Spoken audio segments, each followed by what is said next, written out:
अस्सलाम वालेकुम dear students. अभी हम यहाँ एक्सरसाइज 5.4 को स्टार्ट करेंगे और इसमें कुछ क्वेश्चंस हम सॉल्व करेंगे और बाकी रिमेनिंग क्वेश्चन आप लोगों ने खुद सॉल्व करने हैं। यहाँ आप देख सकते हैं एक्सरसाइज 5.4 स्टार्ट कर रहे हैं हम।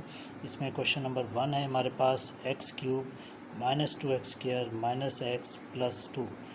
ऐसी पोलिनोमियल को क्यूबिकल पोलिनोमियल कहा जाता है क्योंकि इसकी डिग्री 3 है और हमने इसको फैक्टराइज़ करना है और फैक्टराइज़ भी हमने फैक्टर थ्योरम को यूज़ करते हुए फैक्टराइज़ करना है। डिवीज़न ने लॉन्ग डिवीज़न नहीं करनी है हमने। तो हम सबसे पहला स्टेप हमारा ये होगा कि हम रफ़ वर्क इस क्वेश्चन में बहुत ज़्यादा होगा। अगर आप रफ़ वर्क के ज़रिए से इन क्वेश्चंस को सॉल्व करेंगे तो आपके लिए आसानी रहेगी।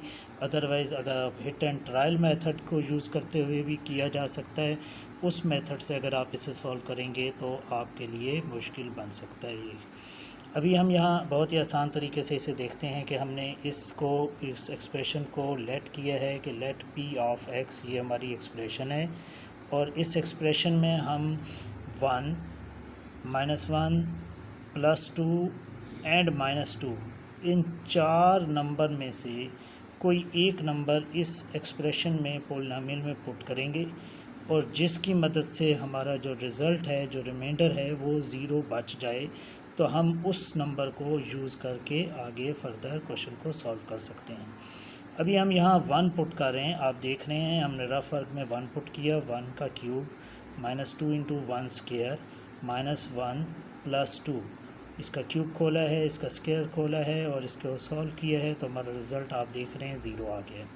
तो इसका मतलब है कि हम यहाँ इस एक्सप्रेशन के अंदर 1 को पुट कर सकते हैं, जिसकी वजह से ये पूरा डिवाइड कर देगा, यानी 1 is the root of this polynomial.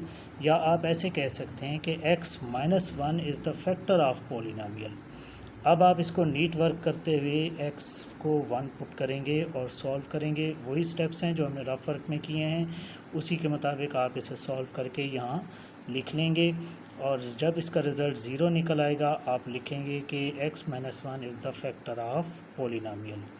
अब आपने इसी पोलिनोमियल, जो गिवन पोलिनोमियल है, इसको आपने रफ वर्क में x - 1 से डिवाइड करना है और ये आम डिवीज़न है जो आप पहले भी डिवीज़न करते रहते हैं। उसी मेथड से हमने इसको डिवाइड किया है। x² से पहले हमने मल्टीप्लाई करके ये रिज़ल्ट लिया है, रिमेनिंग बची हुई वैल्यू को नीचे लिखा है। फिर -x से हमने इसको मल्टीप्लाई किया है, वो जो रिज़ल्ट आया है उसको भी सब्ट्रैक्ट किया है।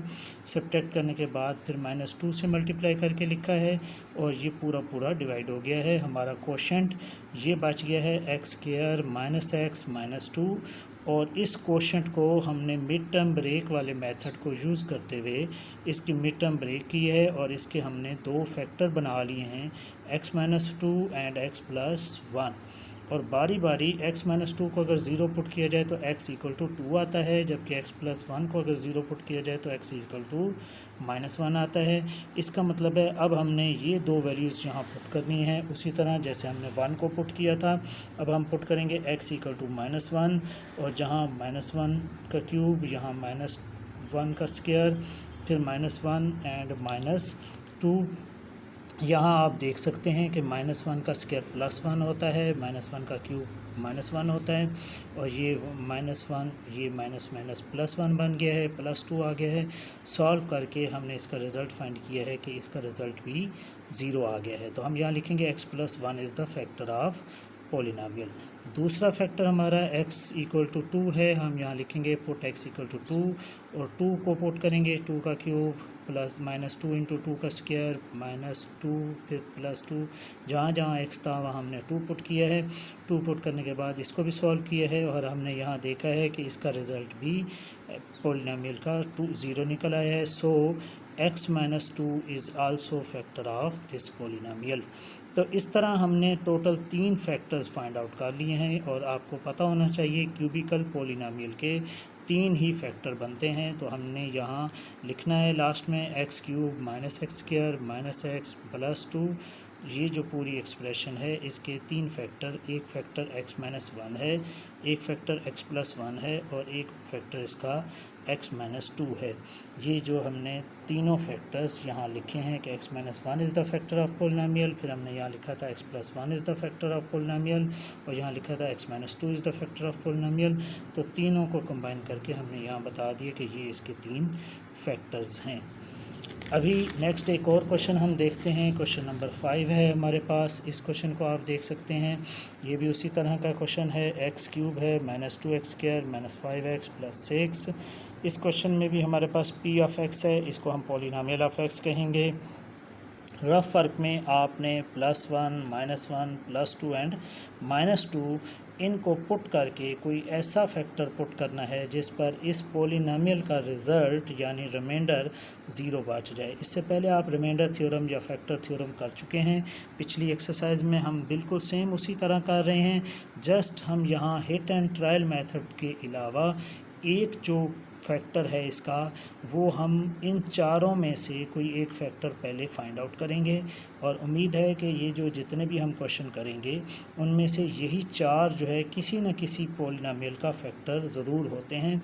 इन 4 को आपने जहन में रखना है। आपने रफ वर्क में इनमें से किसी एक को फाइंड आउट करने के बाद फिर उसको पुट करना है प्रॉपरली पुट करने के बाद आपने लिखना है कि x minus 1 is the factor of polynomial. क्योंकि हम x इक्वल टू 1 पुट करते हैं ना, तो 1 को जब हम शिफ्ट करते हैं लेफ़्ट साइड पर तो 1 यहाँ आकर -1 बन जाता है।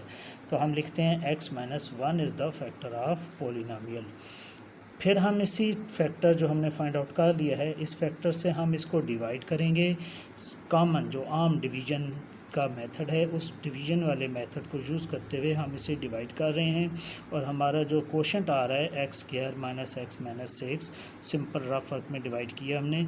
और इस क्वोशंट के हमने मिड टर्म ब्रेक करके बाकी 2 फैक्टर भी इसी से फाइंड आउट कर लेने हैं।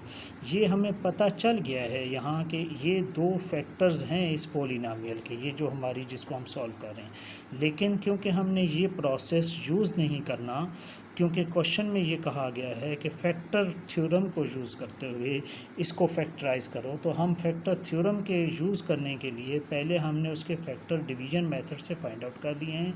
और अब हम उसको शो करेंगे कि हम डिवीज़न मेथड से फैक्टर थ्योरम वाले मेथड से ये इसके फैक्टर हैं। पहले हमने x इक्वल टू 3 पुट किया है और उसमें पुट करने के बाद हमने सॉल्व किया है, पॉलिनोमियल का रिमाइंडर 0 निकला है, तो हमने लिखा x minus 3 is the factor of polynomial.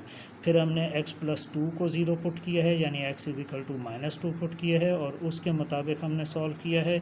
और सॉल्व करने के बाद यहाँ भी हमने रिज़ल्ट फाइंड आउट किया है कि ये इसका फैक्टर है x प्लस 2 भी। और लास्ट में तीनों फैक्टर्स को हमने इकट्ठा करके सामने लिख दिया है कि x minus 1, x minus 3 and x plus 2 are the factor of this polynomial. Next हमारे पास एक और क्वेश्चन है, क्वेश्चन नंबर 7 को हम देखेंगे। क्वेश्चन नंबर 7 में भी हमारे पास इसी तरह है कि ये एक पॉलिनोमियल दी गई है हमारे पास। हम यहाँ रफ वर्क में पहले इसमें पुट करेंगे 1, -1, 2 एंड -2, और इनमें से कोई एक फैक्टर आप देख सकते हैं। यहाँ हमने 1 को पुट किया है और 1 पुट करने पर इसका रिज़ल्ट 0 नहीं आया बल्कि -5 आया है। इसका मतलब है कि ये इसका फैक्टर नहीं है, हम इसको यूज़ नहीं कर सकते। हमने फिर इसमें क्या पुट किया है, 2 पुट किया है। 2 पुट करने पर हमारे पास इसका रिज़ल्ट 0 आ गया है, तो हमने यहाँ x इक्वल टू 2 पुट करके इसके फैक्टर्स को फाइंड आउट कर लेंगे। या हमने यहाँ रफ वर्क में एक और भी हमने किया है कि -2 से हमने इसको सॉल्व किया है, उस पर भी 0 निकला है। इसकी ज़रूरत नहीं थी, अलबत्ता ये मैंने रफ वर्क में एक्स्ट्रा किया है वर्क, ताकि आपको समझा सकूं कि हमने एक फैक्टर ऐसा फाइंड करना है जिस पर इसका रिमाइंडर 0 निकलना चाहिए। अगर उस फैक्टर पर इसका रिज़ल्ट 0 आ गया है तो बाकी मज़ीद और करने की ज़रूरत नहीं है, ये जस्ट आपको समझाने के लिए किया गया है कि -2 पुट करने पर भी 0 आ रहा है। हमने रिज़ल्ट को पुट किया है -2, x इज इक्वल टू -2, तो इट मीन्स कि x plus 2 is the factor of polynomial. और x is equal to 2 put करके भी 0 आ गया है, तो हम 2 को भी पुट कर लेंगे और x minus 2 is the factor of polynomial. और तीसरा फैक्टर अभी हमारा रहता है, उसके लिए हम किसी भी x+2 से इस पूरी एक्सप्रेशन को डिवाइड करेंगे। आम डिवीज़न किया है हमने और हमारे पास क्वोशंट आया है 3x² - 7x + 2, और इसको सॉल्व करके मिड टर्म ब्रेक करके हमने इसकी मिड टर्म ब्रेक की है यहाँ, और मिड टर्म ब्रेक करने के बाद हमने इसमें से तीसरा फैक्टर यानी x = 1/3 हमने फाइंड आउट किया है। 3x - 1 इसका फैक्टर है जिसको हमने सॉल्व करके x = 1/3 लिखा है, और x की वैल्यू हमने यहाँ पुट की है 1/3, और 1/3 के मुताबिक हमने इसको सॉल्व करके और रिज़ल्ट फाइंड आउट किया है कि 1/3 पर भी इसका रिज़ल्ट 0 आ जाता है, लिहाजा 3x - 1 भी जो है वो इस पॉलिनोमियल का फैक्टर है। तो इस तरह अगर हम तीनों फैक्टर्स को इकट्ठा करें, x+2 एक फैक्टर है, x - 2 एक फैक्टर है, और 3x - 1 जो है वो एक फैक्टर है, और तीनों फैक्टर्स को हमने यहाँ लिख दिया है। Student, I think in 3 questions को करने से आपको इस एक्सरसाइज के रिमेनिंग क्वेश्चन में भी आसानी रहेगी। पूरी एक्सरसाइज आप सॉल्व कर सकते हैं। टोटल 8 क्वेश्चन हैं इस एक्सरसाइज में से, जिसमें से हमने 3 क्वेश्चंस को यहाँ सॉल्व किया है। शुक्रिया, अल्लाह हाफिज़।